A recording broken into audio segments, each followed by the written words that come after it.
really, when you look at like the first pillar, I mean, like we're talking about just building out a plan, like building out a trajectory over the course of like 3 to 4 months.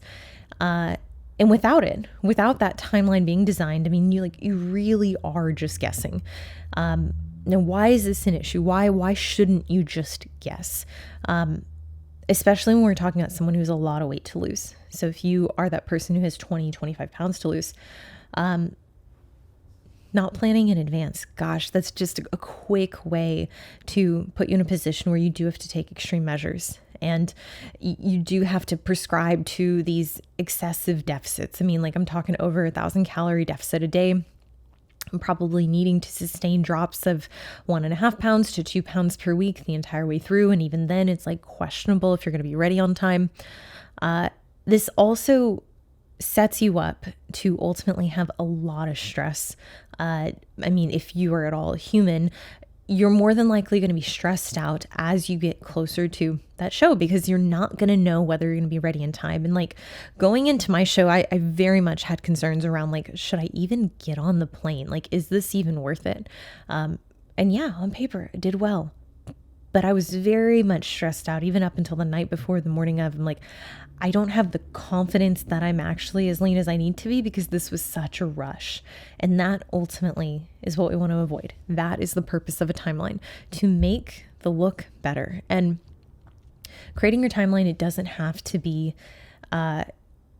challenging. It can be pretty straightforward. It can be pretty simplistic, actually. All you have to do is start with the total amount of weight you have to lose.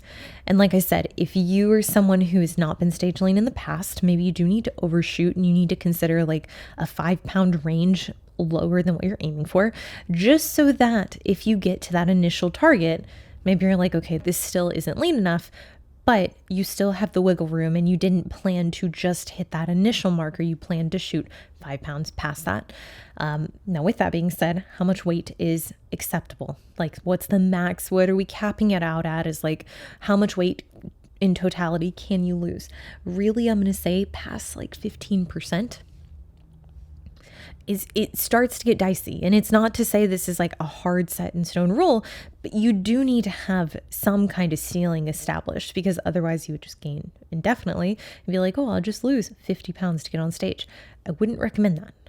I think really when we're talking about, in the case of someone who, has 20 pounds to lose, this is really like 20 to 30 pounds. That's like right at the upper end of what I would say is reasonable. And really we have to consider like, if we're losing, 20 to 30 pounds to get to that target weight for show, are we doing so because we have a lack of muscularity that ultimately we're compensating for? Because if that's the case, we have a solution built into a problem.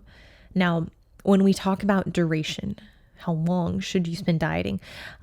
This is where looking at that total net weight loss that needs to come off, we can simply divide this up over the course of the amount of weeks that you have to diet. And I mean, like I'm kind of getting ahead here, but we don't want that duration to really go past 30 or so weeks. And I would even say like 25 to 30, 25 of like true dieting. But typically I'm someone who's like, hey, we should have like a 2 to 3 week buffer kind of built in throughout. So maybe weeks like 6, 7, 8, one of these weeks we should have as a diet break. Maybe we should aim to be stage lean roughly 2 weeks before the show. That way, if we're dragging our feet, or if towards the tail end things get hard, you get sick, you're just not losing at the rate that you thought you would be, you have a little bit of buffer. And I can tell you the amount of people that like I've worked with who like are very adherent, they're very good at what they do, they're hardworking, but they need that final 2 weeks. They still need that because shit happens. Like it didn't go as perfectly as they hoped. That's what I would cap it out at. 25 to 30 weeks, especially on the lower side, 20 to 25. If you're like, hey, I'm going to do multiple shows and it's going to span out over the course of another 5 weeks, that'd be my recommendation. Now, how do we break this up? Finding your daily deficit simply comes down to taking that net weight loss, dividing it pretty evenly over the number of weeks you're going to spend dieting. So total duration minus the number of weeks that are not in a deficit. And then assessing, okay, What is the amount of pounds that I need to lose per week? And if 1 pound lost means that I need to be 3,500 calories under a maintenance, if I need to, in order to burn 1 pound, we need to lose 3,500 calories. We need to be in a 500 calorie deficit a day. Well, is that feasible? Is that reasonable? Or is the amount that I'm going to have to be in a deficit? Am I looking at 2-ish pounds every single week in order to hit that stage weight? Because if that's the case, then that ultimately tells us that you might be starting prep a little too heavy.